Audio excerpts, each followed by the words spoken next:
अस्सलाम वालेकुम बच्चों, उम्मीद है आप सब लोग ठीक ठाक हैं। बच्चों आज हम स्टार्ट करेंगे चैप्टर नंबर 14 और हमारे चैप्टर नंबर 14 का आज पहला लेक्चर है। और इस हमारे लेक्चर का नाम है magnetic field due to a current in a long straight wire.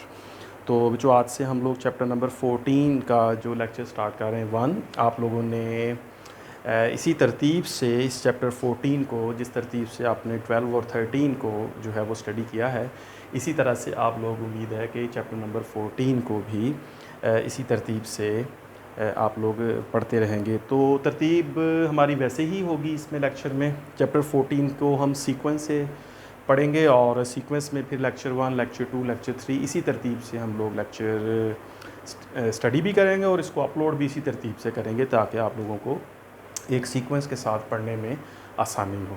ठीक है बच्चों, तो हमारा जो चैप्टर नंबर 14 है, इस चैप्टर का नाम है इलेक्ट्रोमैग्नेटिज्म। राइट, तो चैप्टर है हमारा इलेक्ट्रोमैग्नेटिज्म। राइट, अब जो बच्चों हमारे पास चैप्टर नंबर 14 और चैप्टर नंबर 15 है, ये बिल्कुल इसी तरतीब से हैं जैसे हमारे पास था चैप्टर नंबर 12 और चैप्टर नंबर 13। चैप्टर नंबर 12 जो था दैट वाज इलेक्ट्रोस्टैटिक्स, मतलब हमने उन तमाम चार्जेस के बारे में पढ़ा जो रेस्ट में होते हैं, राइट, इलेक्ट्रिक फील्ड्स के बारे में। और चैप्टर 13 में हमने उन पार्टिकल्स के, चार्ज पार्टिकल्स के बारे में पढ़ा जो मूव करते हैं, राइट। चैप्टर 12 जो है वो इलेक्ट्रोस्टैटिक्स है और चैप्टर 13 जो है वो इलेक्ट्रोडायनामिक्स है। तो ये दोनों चैप्टर्स का एक कॉम्बिनेशन है और एक सीक्वेंस है, एक तरतीब है इसमें। ठीक है, एक में चार्ज रेस्ट, दूसरे में चार्ज मूव कर रहे हैं। और एग्जामिनेशन पॉइंट ऑफ व्यू से भी चैप्टर 12 और चैप्टर 13 का पेयर है। इन दोनों से मिलकर एक लॉन्ग क्वेश्चन बनता है 8 मार्क्स का, और इसके अलावा दोनों में से शॉर्ट क्वेश्चंस जो है और MCQs भी जो है वो डेफिनेटली आते हैं। इसी तरतीब से बच्चों हमारे पास चैप्टर 14 और 15 होगा। अब चैप्टर 14 जो है, जिसका नाम इलेक्ट्रोमैग्नेटिज्म है, इसका मतलब है कि electric current generates magnetic field. Right, ये देखें ज़रा, इस बात को आपने समझना है कि ये एक फिनोमिना है जिसको ऑब्ज़र्व किया गया। और वो फिनोमिना ये है कि जब भी किसी वायर में, जब किसी कंडक्टर में, किसी मेटल में करंट पास करता है, तो करंट के पास करने की वजह से उस वायर में, उस कंडक्टर में, उस मेटल में एक मैग्नेटिक फील्ड बन जाता है। Right, this is a natural process कि करंट पास किया और जैसे ही करंट पास किया उसमें एक मैग्नेटिक फील्ड जो है उसके अराउंड बन गया। अब चैप्टर 14 में हम ये पढ़ेंगे और चैप्टर 15 में इसका ऑपोजिट जो है प्रोसेस वो पढ़ेंगे। और वो होगा कि अगर किसी जगह मैग्नेटिक फील्ड हो और उस मैग्नेटिक फील्ड में किसी कंडक्टर को हम मूव कराएं तो उस मैग्नेटिक फील्ड की वजह से करंट प्रोड्यूस हो जाएगा। तो आप देखेंगे कि बड़ी एक अच्छी सी तरतीब है दोनों चैप्टर्स में।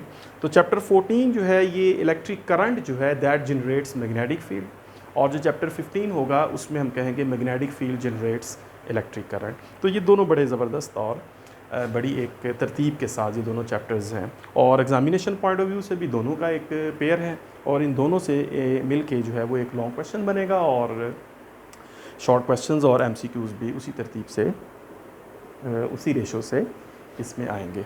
ठीक है बच्चों, तो हम स्टार्ट करते हैं चैप्टर 14।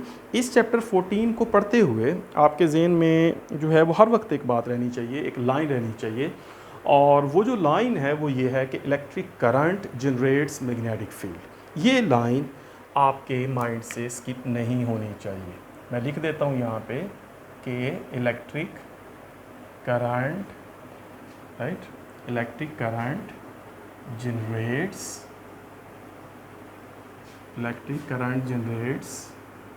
Magnetic field. मैं कोशिश करता हूँ कि इस लाइन को इस चैप्टर के पढ़ने के दौरान यहाँ से अरेज नहीं करूँ, ताकि आप लोगों को पक्का याद हो जाए कि इस चैप्टर में, चैप्टर 14 में एक्चुअली क्या की आइडिया है या की कॉन्सेप्ट, या इस पूरे चैप्टर का जो महवर है, ये पूरा चैप्टर जो है वो किस पॉइंट के अराउंड घूमता है, या इसके तमाम टॉपिक्स जो है वो किस पॉइंट को फोकस करते हैं।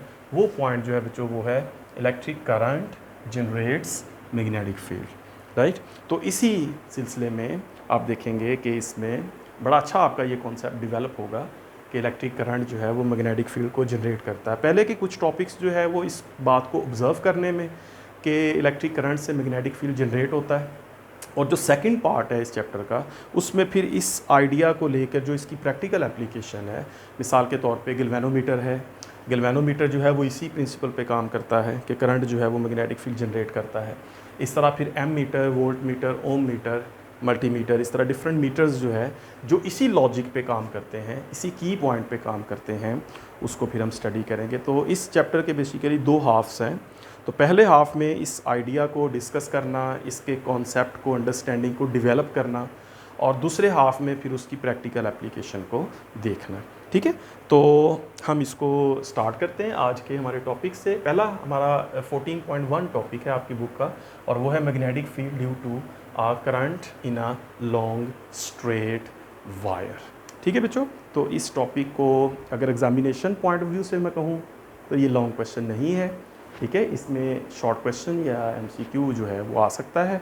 तो बेसिकली आपने इसकी अंडरस्टैंडिंग जो है इसको डेवलप करना है। ठीक है बच्चों, हम एक छोटा सा एक्सपेरिमेंट जो है वो स्टडी करते हैं, सिंपल सा, जिसमें ये बात हमें समझ आती है कि इलेक्ट्रिक करंट जो है वो मैग्नेटिक फील्ड को जनरेट करता है। तो बच्चों एक्सपेरिमेंट जो है वो सिंपली हमारे पास कुछ यूँ है कि एक कार्डबोर्ड लेते हैं, ठीक है, उसको हॉरिजॉन्टली जो है वो हम प्लेस करते हैं, राइट। ये बच्चों एक कार्डबोर्ड है, ठीक है, और इस कार्डबोर्ड में से एक थिक कॉपर वायर जो है उसको पास करवाते हैं।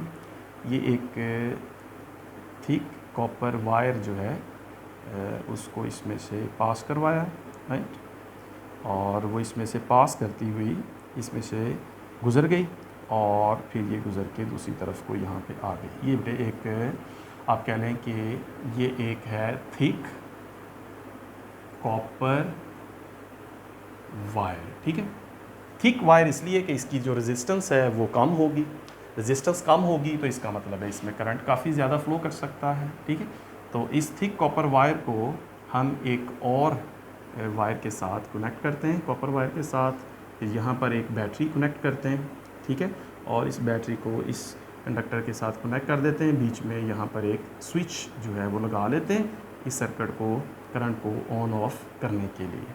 ठीक है बच्चों, ये हमारे पास एक सिंपल सी एक एक्सपेरिमेंटल अरेंजमेंट या एक एक्सपेरिमेंटल सेटअप बन गया। ठीक है, अब बच्चों हमने ये करना है कि ये जो कार्डबोर्ड है, ये एक कार्डबोर्ड है, राइट।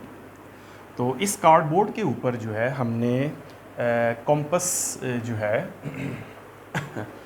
कॉम्पस नीडल्स जो है वो हमने रखनी है, ठीक है, ताकि हमें कॉम्पस नीडल्स जो है वो हम क्यों यूज़ करते हैं, कॉम्पस नीडल जो है ये मैग्नेटिक फील्ड देखने के लिए यूज़ करते हैं। अगर आप अर्थ, हमारे सरफेस ऑफ अर्थ जो है उस पर खड़े होकर आप अर्थ का मैग्नेटिक फील्ड देखना चाहें तो एक कॉम्पस नीडल जो है वो अपने हाथ में पकड़ें, उसको फ्रीली लटका दें, तो उसकी जो नीडल्स हैं वो जिस तरफ मूव करेंगी वो हमें बता देंगी कि अर्थ जो है उसका जो मैग्नेटिक फील्ड है उसका नॉर्थ और उसका साउथ जो है वो किस तरफ है। हमारी अर्थ भी एक मैग्नेट है और उस मैग्नेट का एक मैग्नेटिक फील्ड है, तो उसकी डायरेक्शन एक कॉम्पस नीडल से मालूम की जा सकती है। वही कॉम्पस नीडल्स लेनी है और हमने उन कॉम्पस नीडल्स को यहाँ पे प्लेस करना है।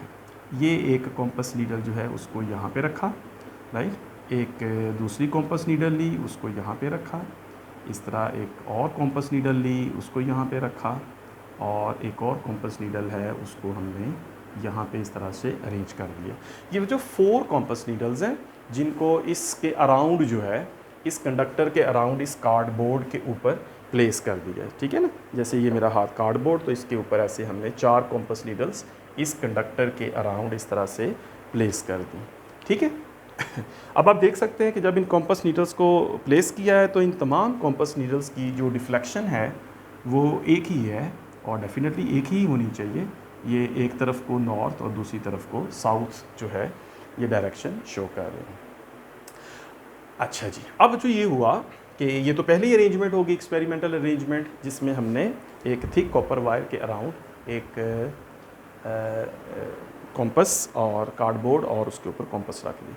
अब जो हम ये करते हैं कि ये जो स्विच है इसको क्लोज़ करते हैं, राइट। जैसे हम ये स्विच क्लोज़ करेंगे तो एक हैवी करंट जो है वो फ्लो करेगा, इसमें से पास करेगा, इस थिक कॉपर वायर में से और इस वायर में से जो है ये करंट पास करेगा और उसकी ये डायरेक्शन होगी। ठीक है, चैप्टर 13 में हम ये पढ़ते हैं कि इस करंट की जो डायरेक्शन, ये जो करंट है जो कि पॉजिटिव से बैटरी के फ्लो करता है नेगेटिव एंड की तरफ, इसको हम कहते हैं conventional current, right, that is flowing from positive to negative. तो याद रखिए कि जितने भी फिज़िक्स में रूल्स हम पढ़ेंगे अभी इस चैप्टर में या नेक्स्ट भी, जो करंट से रिलेटेड हैं, उन तमाम रूल्स में हमेशा कन्वेंशनल करंट ही यूज़ होता है। ये एक आप चीज़ फिक्स कर लें अपने माइंड में। तमाम रूल जो है, all the rules related to electricity and magnetism, electromagnetism, magnetic induction, all the rules related to electromagnetism, और ये सारे रूल जो हैं दैट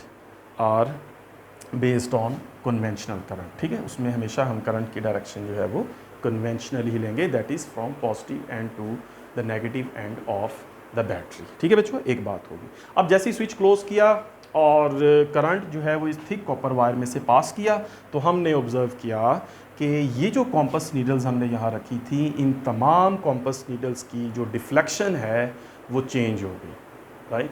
इन तमाम कॉम्पस नीडल्स ने अपनी डायरेक्शन को चेंज कर लिया, और ये जो इनकी डायरेक्शन है ये टेंजेंशियल डायरेक्शन हो जाएगी। अगर उसको मैं शो करूँ इस तरह से कि अब ये जो कॉम्पस नीडल्स हैं अभी अर्थ मैग्नेटिक फील्ड को रिप्रेजेंट नहीं करेंगी, बल्कि ये अब अपनी डिफ्लेक्शन को चेंज कर लेंगी, राइट।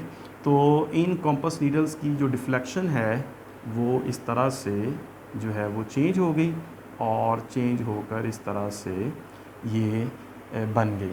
अब जो सिंपल बात ये है कि जैसे ही हमने ये स्विच क्लोज किया और करंट पास किया, तो कॉम्पस नीडल्स की जो डिफ्लेक्शन है वो चेंज होगी, राइट। ये सिंपल जो है एक आइडिया है जो इस बात को प्रूव कर देता है कि इस करंट के गुजरने की वजह से कुछ हुआ है, राइट। इस थिक कॉपर वायर में से जब करंट पास किया है, तो इस करंट के पास करने की वजह से इन कॉम्पस नीडल्स ने अपनी डिफ्लेक्शन को चेंज किया है। इस चीज़ को देखने के लिए दोबारा से स्विच को ऑफ करें, तो हम ये ऑब्ज़र्व करते हैं कि कॉम्पस नीडल्स दोबारा अपनी ओरिजिनल पोजीशन पर, जो उनकी नॉर्थ साउथ के हवाले से थी, जो अर्थ मैग्नेटिक फील्ड के हवाले से थी, वही हो जाएगी। जैसे हम स्विच को ओपन करते हैं वो पोजीशन हो जाती है, जैसे ही क्लोज़ करते हैं पोजीशन चेंज हो जाती है। स्विच ओपन करते हैं पोजीशन उसकी ओरिजिनल हो जाती है, स्विच क्लोज़ करते हैं पोजीशन चेंज हो जाती है। तो इट मीन्स कि इस सिंपल से एक्सपेरिमेंट से ये बात बिल्कुल वाज़ेह है यहाँ पे कि डेफिनेटली कुछ मैग्नेटिक फील्ड यहाँ पे मौजूद है, राइट। और उस मैग्नेटिक फील्ड का ताल्लुक जो है वो इस करंट से है जो इस थिक कॉपर वायर में से पास कर रहा है।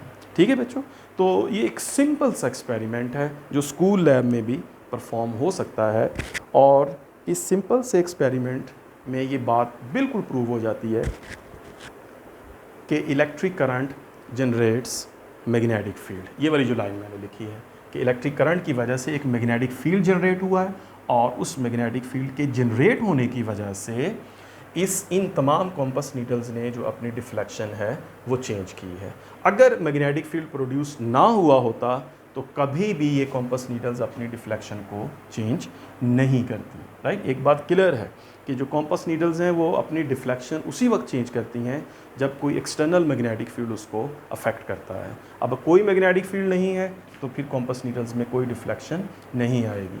जैसे ही स्विच क्लोज करते हैं, स्विच क्लोज करने का मतलब करंट पास हुआ, फ़ौरन से इन्होंने अपनी डिफ्लेक्शन चेंज की, which is a strong proof there is a magnetic field around this thick copper wire, और वो कॉम्पस नीडल्स ने उसकी जो है वो तस्दीक की, उसका प्रूफ किया। ठीक है बच्चों, अब इस छोटे से एक्सपेरिमेंट से कुछ ऑब्जर्वेशंस हैं जो हमने लिखनी है और उनको समझना है। ठीक है, सम ऑब्जर्वेशंस रिलेटेड टू एक्सपेरिमेंट। ठीक है, इस एक्सपेरिमेंट में कुछ ऑब्जर्वेशंस हैं, उनको जो है वो हम देख लेते हैं, नोट कर लेते हैं। आप इनको पॉइंट्स की शक्ल में लिख लेते हैं। अच्छा, जो पहली ऑब्जर्वेशन जो है, फर्स्ट ऑब्जर्वेशन, वो यहाँ से ये आई कि मैग्नेटिक फील्ड इज़ एस्टैब्लिश्ड। मैं इसको लिखता भी हूँ साथ साथ, आप भी नोट कर लें। अ magnetic field is established as long as the current is flowing through the wire। as long as the current is flowing through the wire। ये बात हमने यहाँ से इस्टेब्लिश कर ली, ऑब्जर्वेशन है हमारी कि जब हम स्विच क्लोज करते हैं तो फिर ये डिफ्लेक्शन ऑफ कॉम्पस नीडल्स नहीं होती। तो जब तक करंट है तब तक ये मैग्नेटिक फील्ड है, करंट है तो मैग्नेटिक फील्ड है, करंट नहीं है तो मैग्नेटिक फील्ड भी नहीं है। There is current, there is magnetic field, there is no current, there is no magnetic field. ठीक है, इसको आप कह लें कि हम इस तरह से भी इसकी वर्डिंग कुछ यूँ भी कह सकते हैं कि there is current, there is current, there is magnetic field. ठीक है, ये there is magnetic field, right. There is no current, अब इसको लिखते हैं कि there is no current, there is no magnetic field. ये भी आप एक अच्छी तरह से बात याद रख लें। There is current, there is magnetic field, there is no current, there is no magnetic field around the conductor. ये जो पहली ऑब्जर्वेशन जो है जो हमने यहाँ पे देखी। दूसरी ऑब्जर्वेशन बच्चों जो हमने यहाँ पे देखी वो ये कि ये जो कॉम्पस नीडल्स हैं इनकी जो डिफ्लेक्शन है ये टेंजेंशियल है। अगर इन तमाम कॉम्पस नीडल्स की डिफ्लेक्शन को इकट्ठा किया जाए, कंप्लीट किया जाए तो इट मेक्स अ सर्कुलर। तो इसका मतलब है कि जो मैग्नेटिक फील्ड बना है तो हम ये लिखते हैं कि magnetic field established, magnetic field established around the thick copper wire, magnetic field established around the thick copper wire, जिसको हम एक वर्ड में लिखें तो कंडक्टर कह सकते हैं, is circular, is in circular form. ये जो मैग्नेटिक फील्ड है ये बच्चों सर्कुलर फॉर्म में बना है, ये हमने यहाँ से देखा है। और ये इसकी फॉर्म टेंजेंशियल डायरेक्शन जो है कॉम्पस नीडल्स की, इन तमाम कॉम्पस नीडल्स की जो डायरेक्शन है टेंजेंशियल, उसको कंबाइन किया है तो हमने ये ऑब्जर्वेशन ली है कि इसकी जो मैग्नेटिक फील्ड की फॉर्म है दैट इज़ सर्कुलर। ऑलराइट, ठीक होगी बात बच्चों। ये हमारी जो है वो सेकंड ऑब्जर्वेशन है जो हमने यहाँ से देखी है। अब जो इसमें जो थर्ड ऑब्जर्वेशन है वो हमने ये देखी है कि direction of magnetic field depends on the direction of conventional current. ये तीसरी ऑब्जर्वेशन है। Direction of magnetic field, direction of magnetic field depends on the direction of conventional current in the wire. ये जो तीसरी ऑब्जर्वेशन है कि जो magnetic field बना है जो कि सर्कुलर फॉर्म में है, बच्चों उस सर्कुलर फॉर्म वाले मैग्नेटिक फील्ड की जो डायरेक्शन है वो इस करंट पे डिपेंड करती है, कन्वेंशनल करंट की डायरेक्शन पे डिपेंड करती है। मिसाल के तौर पे अगर जैसा आप देख रहे हैं कि अगर इसमें कहूँ कि ये कंडक्टर का ए एंड है और ये कंडक्टर का बी एंड है, तो अगर तो कन्वेंशनल करंट इस कंडक्टर के ए से बी एंड की तरफ जा रहा है तो फिर उस मैग्नेटिक फील्ड की डायरेक्शन जो है सर्कुलर डायरेक्शन और होगी। अगर वो करंट बी एंड से ए एंड की तरफ आ रहा है तो फिर उसकी जो डायरेक्शन है मैग्नेटिक फील्ड लाइंस की वो चेंज हो जाएगी। तो direction of magnetic field depends on the direction of conventional current. अब यहाँ पे बच्चों मैंने एक वर्ड जो है वो बोला है मैग्नेटिक फील्ड लाइंस, राइट। ये वर्ड हमारे पास आया था चैप्टर नंबर 12 में इलेक्ट्रिक फील्ड लाइंस और चैप्टर नंबर 13 में मैग्नेटिक फील्ड लाइंस की शक्ल में के तौर पे। तो मैग्नेटिक फील्ड लाइंस जो है बेसिकली मैग्नेटिक फील्ड की एक विजुअल रिप्रेजेंटेशन है। चैप्टर 12 में जिस तरह हमने पढ़ा था इलेक्ट्रिक फील्ड में, तो अगर मैग्नेटिक फील्ड को भी हम देख सकें तो ये लाइंस होती हैं जो सर्कुलर होती हैं। इस पर हम पढ़ेंगे भी इस चैप्टर 14 में एक क्वेश्चन पूरा। तो बहरहाल बच्चों इस कॉन्सेप्ट को कि ये जो डायरेक्शन ऑफ मैग्नेटिक फील्ड है डिपेंड करती है डायरेक्शन ऑफ कन्वेंशनल करंट पे, इस पर हमारी जो ऑब्जर्वेशन एक रूल है इसको हम एक रूल की मदद से भी याद रख सकते हैं, और उस रूल को हम कहते हैं राइट हैंड रूल। तो इस राइट हैंड रूल की मदद से हम इसको याद रख सकते हैं। अदरवाइज़ याद रखना थोड़ा सा मुश्किल है ना, मतलब अगर ए से बी की तरफ जाए तो करंट मैग्नेटिक फील्ड की ये डायरेक्शन होगी, राइट। फ़र्ज़ करें कि अगर ये एक कंडक्टर है और इसमें करंट जो है वो इस तरफ है, ए से बी की तरफ है, तो मैग्नेटिक फील्ड यूँ होगा। अगर करंट यूँ आ रहा है तो मैग्नेटिक फील्ड यूँ होगा, तो यूँ होगा या यूँ होगा। तो इस तरह से जो है वो थोड़ा मुश्किल है।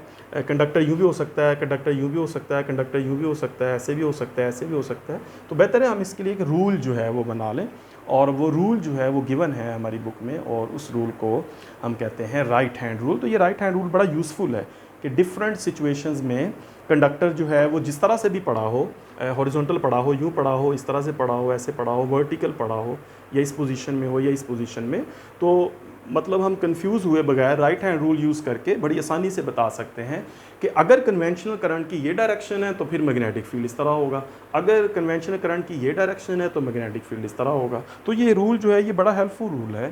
तो इस रूल को जो है अगर हम देखें तो वो ये है कि आप लोग जो है ना, हम इस थिक कॉपर वायर को या कंडक्टर को ग्रिप करते हैं अपने राइट हैंड में, राइट। एक तो कंफर्म बात है कि राइट हैंड है, तो राइट हैंड में कंडक्टर को ग्रिप करना है, और राइट हैंड में कंडक्टर को इस तरह से ग्रिप करना है आपने कि जो आपकी फिंगर्स हैं वो उस कंडक्टर के अराउंड रैप हो जाएं, ठीक है।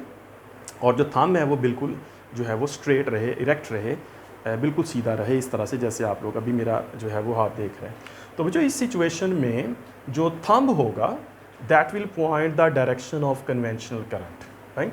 मतलब अगर ये एक फ़र्ज़ करें कि ये एक कंडक्टर है, और इस कंडक्टर में जो है वो अगर हम इसको अपने राइट हैंड रूल की मदद से जो है वो देखें, तो ये जो थंब होगा, हमारा जो थंब होगा that will show the direction of the thumb will show the direction of conventional current, ठीक है।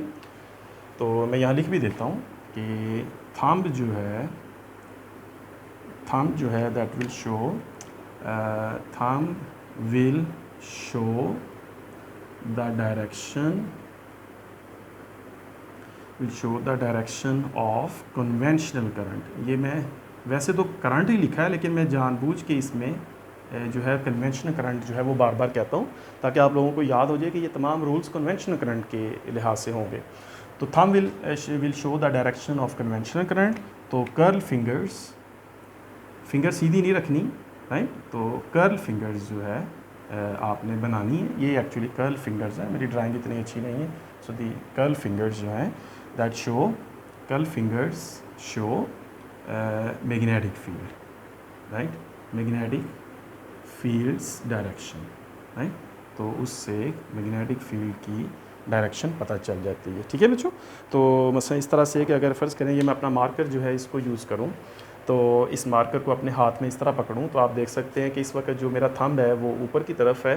तो इट मींस कि जो मैग्नेटिक फील्ड की डायरेक्शन है वो मेरी फिंगर्स जो हैं वो इस तरह रोटेट करें, तो ये मैग्नेटिक फील्ड इस तरफ होगा। अगर मैं आपकी तरफ ये चीज़ बनाऊँ, तो आप देख सकते हैं कि मेरा थंब जो है, अगर कन्वेंशनल करंट इस तरफ है, आपकी तरफ है, तो जो मैग्नेटिक फील्ड है वो फिर इस तरह से एंटी क्लॉकवाइज डायरेक्शन में इस तरह से होगा। और अगर यही करंट जो है वो डायरेक्शन चेंज कर ले, इस तरफ हो जाए, तो फिर आपकी तरफ से ये जो मैग्नेटिक फील्ड बनेगा उसकी डायरेक्शन जो है वो क्लॉकवाइज होगी। तो ये बड़ा अच्छा रूल है जिसमें कंडक्टर जो है वो किसी भी पोजीशन में हो, हम हमेशा उस कंडक्टर को ग्रिप करेंगे, और अपने थंब को सिर्फ आपने ये देखना है थंब जो है वो करंट की तरफ रखना है, तो फिंगर्स ऑटोमेटिकली जिधर बन जाएंगी ऐसे, तो वो मैग्नेटिक फील्ड हो जाएगी। तो ये जो राइट हैंड रूल जो है ये बड़ा यूज़फुल है कि जिससे हम मैग्नेटिक फील्ड की जो डायरेक्शन है उसको बड़ी आसानी से किसी भी सिचुएशन में फाइंड कर सकते हैं, ठीक है बच्चों। ये कुछ ऑब्जर्वेशंस हैं जो हम लोग जो है उसको हमने इस एक्सपेरिमेंट से देखा। तो ये बस बच्चों इतना सा ही क्वेश्चन है। ये क्वेश्चन लॉन्ग क्वेश्चन के तौर पे तो नहीं आएगा, लेकिन बहरहाल पढ़ना तो है, हमने अपना जो कॉन्सेप्ट है उसको डेवलप करना है। इस क्वेश्चन को या इस डिस्कशन को जो आपके साथ मैंने की है, इसका मकसद जो है वो आप लोगों का जो आइडिया है कि इस लाइन का कि electric current generates magnetic field वो डेवलप हो आहिस्ता आहिस्ता, ताकि फिर हम इस चैप्टर को अच्छी तरह से अंडरस्टैंड करें और इलेक्ट्रोमैग्नेटिज़म के कॉन्सेप्ट को हम बेहतर तरह से जो है वो फील कर सकें, उसको अपने जहन में बिठा सकें। ठीक है बच्चों, तो ये था हमारा lecture number 1 of chapter number 14। तो इसको सीक्वेंस के साथ जो है आप लोग स्टडी करते रहें, और कोई प्रॉब्लम हो तो वो आप लोग जो है वो डेफिनेटली उसको आप लिखें, कमेंट सेक्शन में लिखें, और फिर इंशाल्लाह इसको जो है वो नेक्स्ट कंटिन्यू करते हैं। ठीक है बच्चों, अपना ख्याल रखें, अच्छा अच्छा से पढ़ते रहें। टेक केयर, अल्लाह हाफिज़।